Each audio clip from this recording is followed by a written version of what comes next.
Hello, everybody, and good afternoon.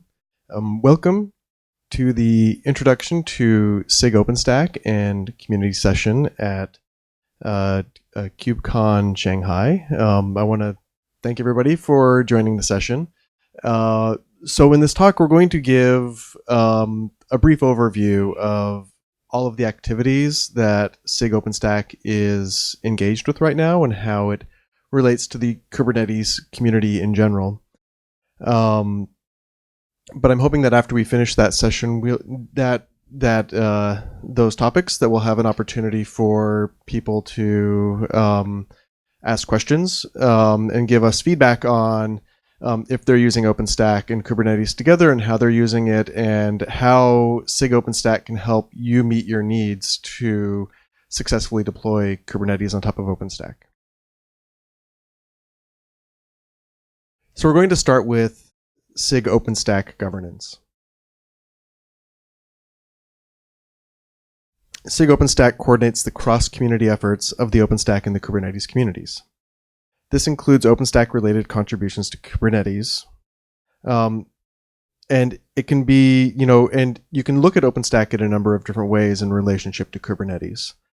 The first is you can treat it like a deployment platform for Kubernetes. And so this would be a typical scenario that you would see. Just as you would run Kubernetes on top of AWS or Azure or Google Cloud, you can also run Kubernetes on top of a cloud. And actually, Kubernetes really depends upon the existence of a cloud. It doesn't necessarily know about how you handle storage or how you handle ingress controllers or how you want to handle your networks. And so it's dependent upon some sort of underlying infrastructure that it builds upon through a series of common APIs. OpenStack can also be a service provider for Kubernetes. And this would be the instance of if you want to have some sort of, say, authorization provider or some sort of storage provider, OpenStack can provide those things. And so an example is Keystone has a webhook that connects to Kubernetes RBAC and allows you to use Keystone to manage your users and your projects within a Kubernetes cluster. Similarly, for Cinder, we also have storage drivers for Cinder that can plug directly into Kubernetes using a CSI interface, giving you the power of over 80 storage drivers that are backed by Cinder without having to pull in an entire OpenStack cloud. Finally, it can serve as a collection of applications to run on Kubernetes. And so if you consider that Kubernetes is an orchestration platform for microservices, and OpenStack is a collection of microservices that are meant to deliver infrastructure, then you can actually install OpenStack on top of Kubernetes and have that be the management platform for your OpenStack cloud. Now, this leads to an interesting situation where you might be running an infrastructure Kubernetes cluster with OpenStack on top of that, and then you have a full multi-tenant cloud that you can run Kubernetes on and offer to your users. So you can see the full collection of OpenStack projects that are available, and they run throughout the stack from networking layers to managing hardware through projects like Ironic. All the way up to the compute layer, which many people are familiar with Nova, but we also have projects like Zune that offer containers, and Kingling that offer function as a service, as well as higher level projects like Magnum. Magnum offers an API to create Kubernetes clusters on top of OpenStack, and it depends upon some other things like Barbican for secrets management. And at the very top, you have things like Horizon and the OpenStack client, which are ways that you can interact with your OpenStack cloud, and a number of associated projects around that help you to deploy and to manage and to extend the functionality of your OpenStack cloud. And so let's look at we talked before about the number of ways that you can have OpenStack interact with Kubernetes. This slide kind of captures this here, where if we look at our stack as it's moving from left to right, at the bottom of that, we're going to manage bare metal infrastructure with OpenStack Ironic. This means that we're using Ironic either as part of a full micro OpenStack cloud or as a standalone service to reach out and provision your bare metal servers. and either provision OpenStack on top of that or provision Kubernetes on top of that.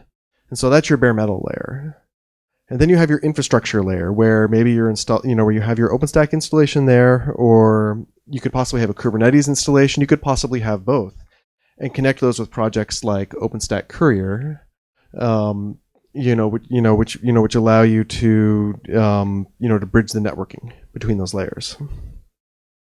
Then when you have your OpenStack cloud on top of that, you have you run Kubernetes on that.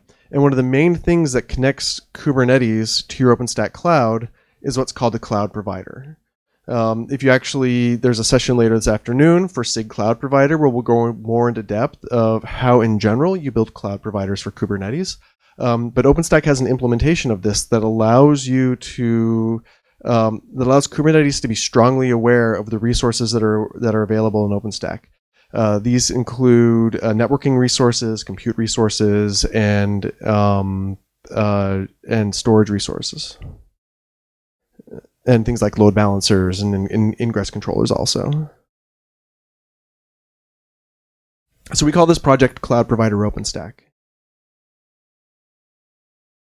We have a repository that hosts several Kubernetes and OpenStack integrations. There's the Cloud Controller Manager for OpenStack, the Cinder CSI plugin, the Octavia Ingress Controller, a Barbican KMS plugin, and Keystone Authentication and Authorization webhooks.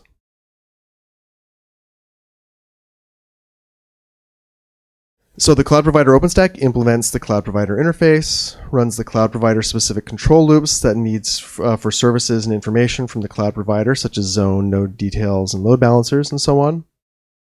Cinder is the storage driver in OpenStack. We also have a Manila driver for CSI also, which allows you to treat shared file systems also as a CSI compliant file system.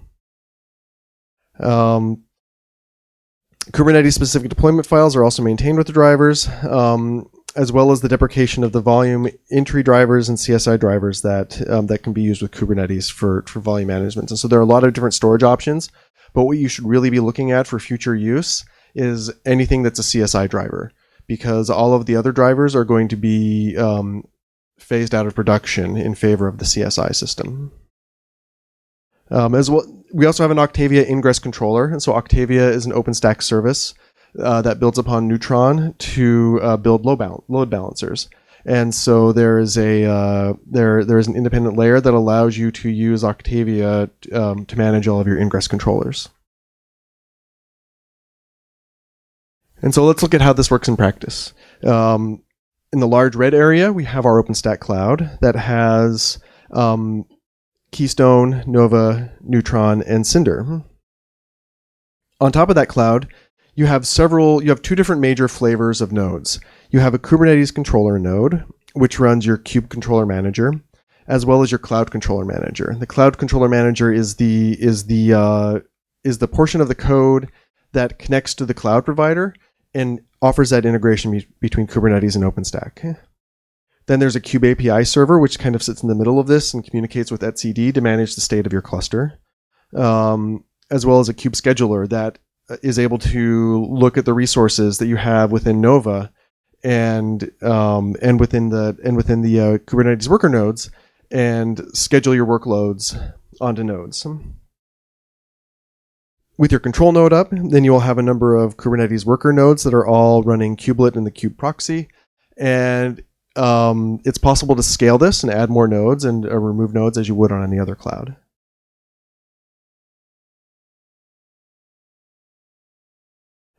Okay, another piece that we talked briefly about was the Keystone Auth and Keystone Client. So Kubernetes Keystone Auth implements Kubernetes webhook authentication and authorization. Client Keystone allows the client-side integrations and authentication using the Keystone API, and allows the exchange of user credentials with bearer tokens via kubecontrol.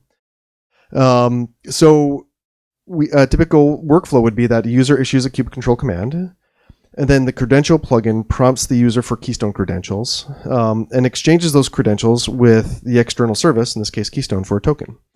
The credential plugin returns a token to client Go, which then uses it as a bearer token against the API server. Then the API server uses the webhook token authentication to submit the token to the Keystone service provider, and the Keystone service verifies the token and returns the user's username and groups. And so you kind of break this down into a diagram where you see that Keystone is sitting in the middle of this, and you can follow the entire flow. KubeControl requests the token and it receives a token back. And these are sent along with the user's credentials. KubeControl then sends the token to the KubeAPI server. That goes to the Kubernetes Keystone auth, which sends the token back to Keystone. So it's making the round trip to Keystone, and Keystone is saying, yes, this is a token that I created, and they are authorized for whatever this operation is, and responds with the appropriate usernames and groups that are associated with it. Then that's sent back to the KubeAPI server, and it either performs or denies the operation based upon the response from Keystone. We also have the Barbican KMS plugin. It's an API. The API server requests the KMS plugin to encrypt and recrypt the secret data. It encrypts the data with a key from the Barbican service running in an OpenStack cloud, and then using envelope encryption, the Kubernetes API server requests to the encrypt decrypt the data encryption key. So you're basically storing the secrets that are allowing Kubernetes to encrypt the data that is being stored in the cluster. And this is stored in the secure key service called Barbican. Okay, so that was a run through of all of the projects that we're managing that provide these kind of low-level Kubernetes and OpenStack integrations. But a new project that many of you may have heard of that is coming out of the SIG cluster lifecycle group is the Cluster-API Provider OpenStack. And this is a new project that we have started within the last year. So the Cluster-API is a Kubernetes project to bring declarative Kubernetes-style APIs for cluster creation, configuration, and management.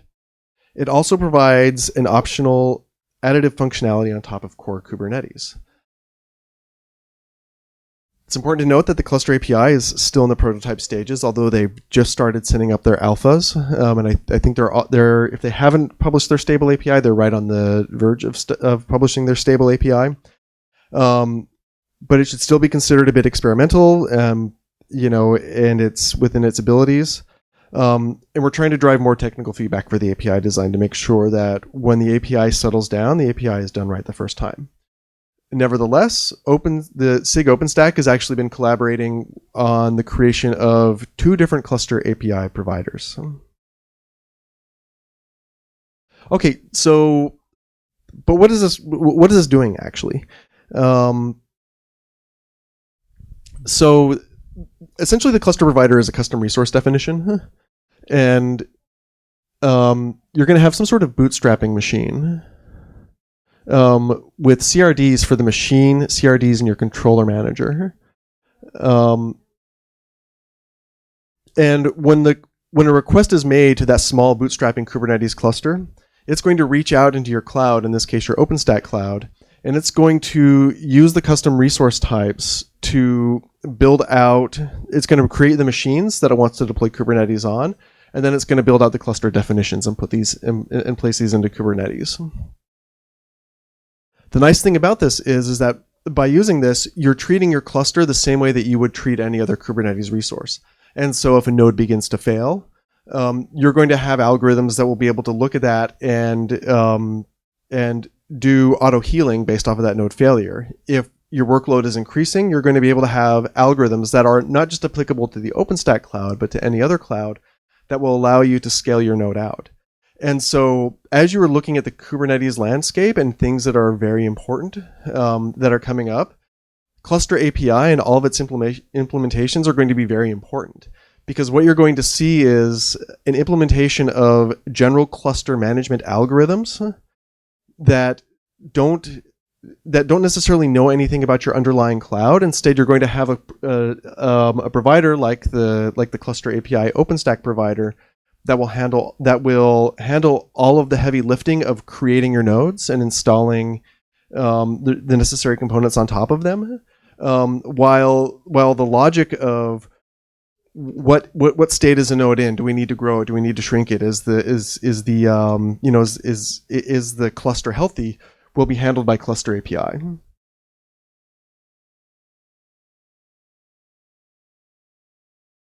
So right now, and this is the case for all of the providers, is it's more of a concrete implementation than a true pluggable provider. And so Cluster-API, kind of specifies an API that you have to code to, but it's not a pluggable interface yet. And so it's not a plugin. You actually go and you grab the Cluster-API Provider OpenStack code and you build it and you run it as a standalone program. And so you're not trying to plug into some general Cluster-API program. Again, it's still in the prototype stages while we get feedback on the API types themselves, but it is settling down. And it's something that, we're still looking for more developers and more robust implementations. And so if this is something that you're interested in contributing to, there's a tremendous amount of effort behind it. And if you're using other installers like Kops, you should be, considering that Cluster-API is either going to replace those installers or it's going to serve as the fundamental basis for those installers in the future. And so this is a great place to get involved in, kind of an important future of Kubernetes. Part of the work that we need to do on this is right now cloud credentials are configured differently than for the cloud provider. And so another piece of work that we want to get started relatively soon is a single library for handling all of the credentials to communicate with the OpenStack cloud, and then have the Cluster-API provider as well as the cloud provider OpenStack to all use that same library for authentication, so you're not having different ways of authenticating to your OpenStack cloud and defining that authentication. So I mentioned that there are 2 of these Cluster-API providers. The second is a new project that is coming out of Red Hat, but has picked up a lot of new contributors. It's called Metal Cubed, which is a bare metal Cluster-API provider. And so Metal Cubed exists to provide components that allow you to do bare metal host management for Kubernetes. Metal Cubed works as a Kubernetes application, meaning it runs on Kubernetes and is managed through Kubernetes interfaces, and is going to provide a Cluster-API implementation for bare metal. Now, how does this relate to OpenStack? Well, right now it's using OpenStack Ironic. The logo of it right there is Pixie Boots, he's a bare metal drummer bear, Ironic is the OpenStack project that allows you to manage bare metal. And so it supports a number of different open and proprietary hardware types, and it allows you to manage the complete lifecycle of a bare metal system. So not just how do you provision the image on it, but how do you put machines into a managed state if there's some sort of hardware failure, or how do you deprovision a machine when it's reached the end of its life cycle, and it gives you a way to treat bare metal as if it were similarly to the same way that you would treat virtualization. This even includes things like connecting to the Glance image service, so that you are able to upload images to Glance, and Ironic does all of the work of signing those images to make sure that that they're okay to load onto your system, and to provide a location where those can be downloaded from for your Pixie server. So it's a very powerful and flexible tool for managing bare metal, and one of the major bare metal Cluster-API providers for Kubernetes is going to be using this as one of its fundamental layers. And so this is a pretty exciting move forward. If you're interested in seeing more about this, at the Open Infrastructure Summit that we had in Denver, one of the keynotes, we had a demonstration of some early stages of Metal Cube where we were provisioning some bare metal hardware with Ironic and a custom resource definition. And we also have a demonstration of this from the Kubernetes community meeting that was held directly before KubeCon Barcelona. So that was about a month or so ago. So if you go back and look for that demonstration, you can find that on the Kubernetes community meeting. Okay, and the way it works is that you have a machine controller with a bare metal actuator that's built on top of a bare metal operator, which with CRDs that represent the bare metal inventory with the configuration needed by its bare metal management workers. That builds upon bare metal management pods, and that manages your entire cluster. And so it's really neat. You create a YAML file that describes your bare metal cluster, including things like your IPMI interface, how you connect to IPMI, what addresses you're going to connect, what addresses you connect to, what ports are available on the machine for the different networks that you have connected to it outside of the IPMI, and for Pixie booting, and when you change the state of that YAML for the machine to be enabled with a particular image, Kubernetes running on top of OpenStack Ironic will bring the bare metal machines into that state.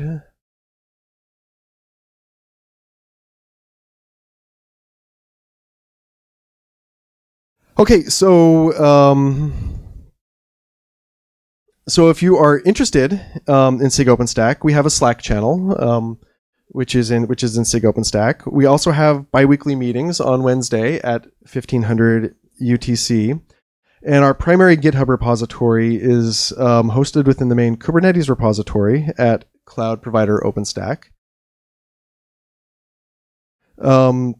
It's also worth mentioning that I'm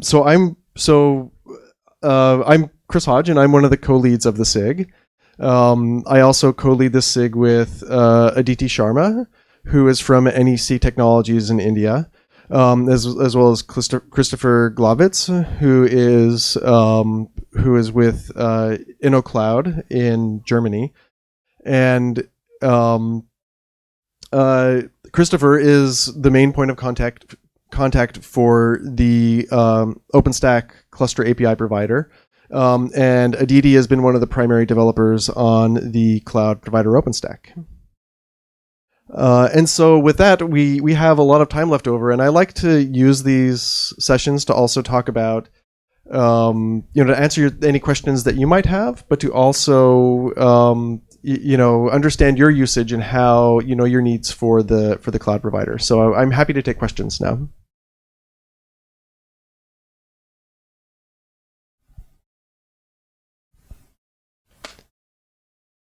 No questions? Okay, so I have questions for all of you then. So how many of you are running production OpenStack clouds right now? Just for a sense of. So, and are you running Kubernetes on top of those clouds right now? Some of you. So, and are you using Magnum, or are you using some other sort of system on that to install and maintain it? Magnum. Mm-hmm. Okay, I deployed my. Okay, thank you. I deployed Magnum on the OpenStack Juno. No, it's Liberty, on the Liberty. And about 2 years ago, maybe 2060, and I haven't. It's just an experiment, and I do some things about Nova, and now it's neutral. And I want to study something about Kubernetes, and that's all. Okay. Okay. I just come here to acquire. I'm sorry. I just come here to acquire some new. Mm-hmm. New information, and I have no question. Thank you. Okay, no, but I think that's, I mean, but that, I think that brings up a good point of how do you get started running Kubernetes on top of an OpenStack cluster? So Magnum is a wonderful project, but it's also very complex. And if you're interested in running Kubernetes on OpenStack, it may not be the place to start if you want to understand the integrations. Now, it is nice. So if you're familiar with CERN, which is the European Nuclear Research Institution, where they discovered the Higgs boson, they're running a large OpenStack cluster, and at last count, they have over 400 Kubernetes clusters running on top of their OpenStack cluster. And they're using Magnum to enable this. And so Magnum is being used in production. It's providing a fantastic service. All of these clusters are tenant isolated. And so because it takes advantage of the multi-tenancy inside of OpenStack, and but setting it up is a challenge because you have to set up a lot of trust stores and a lot of, you have to set up, say Barbican and some, and some storage things and make sure your network is configured correctly. And it can be a bit of a lift to be able to get to that point and also create images that you're going to put your cluster from. If you're looking at starting with Kubernetes on top of OpenStack, I think that Kops is a good place to start because it assumes that you have access to an OpenStack tenant. And so rather than being a service, a managed service that installs Kubernetes for you, instead it's almost like a deployment tool that goes out and uses, I think it uses Terraform to go out or to go out and reach into your cloud and manage the nodes. So, one is you as a user are, using a tool to reach out and make the request to your cloud and make those changes. Where Magnum is more like you're asking the larger OpenStack service to stand something up for you, and it's the difference between a managed cloud versus a personally deployed cloud. So that's a good place to start. Kops is a good place to start because it's going to go through and manage creating all the connections that you need to bring up the cloud provider and integrate that with your installation. Mm-hmm. Okay, thank you. You're welcome. Yes, we have another question right next to you. Hi, Chris. We haven't used Cluster-API OpenStack in Catalyst Cloud because it's necessary to have a bootstrap Kubernetes cluster, but it's it's impossible for the cloud OpenStack for the cloud provider who have deployed OpenStack. So what do you think of this? Because we have deployed Magnum because we have already deployed other services like Novus and Neutron. Yeah. So I also think that's a very good question. I would say that the Cluster-API Provider OpenStack is beta, alpha software. It's very new. Christoph is using it in his he's developing it for their cloud and for the work that they're doing, but I wouldn't be using it in production right now. And Magnum is based on having a full OpenStack cloud there. And there are a number of different tools that are built in to take advantage of that. Like we have cluster auto-scaling and cluster healing that rely upon the existence of Heat and Magnum to manage that. So right now, if you want like the most robust way to deploy Kubernetes and manage it on top of OpenStack clouds is Magnum.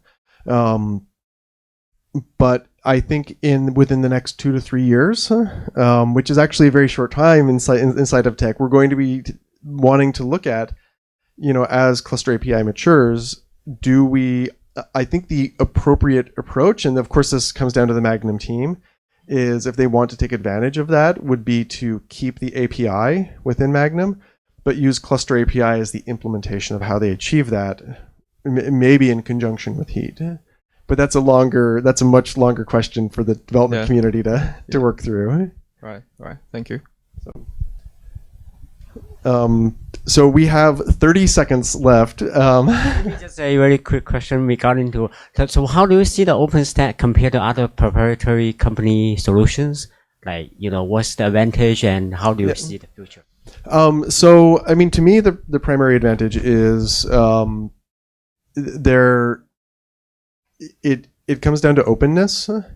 Like Kubernetes is very attractive because it's an open source platform. It's an open source application platform, and you know the code and you can contribute to the code and you can change the code.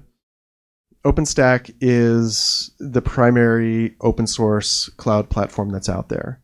And so if you want a free and open cloud that you can contribute to, that you can make changes to, that that you can deploy within your data center or you can have managed, then OpenStack is really the only open source solution that you have.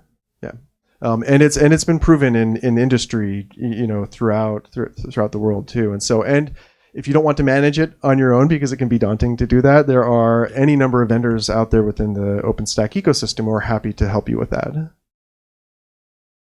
Okay, well, I want to thank everybody for coming, and I hope you have a fantastic conference. And I'll be available. Please, catch up with me personally if you have any more questions. And thank you very much.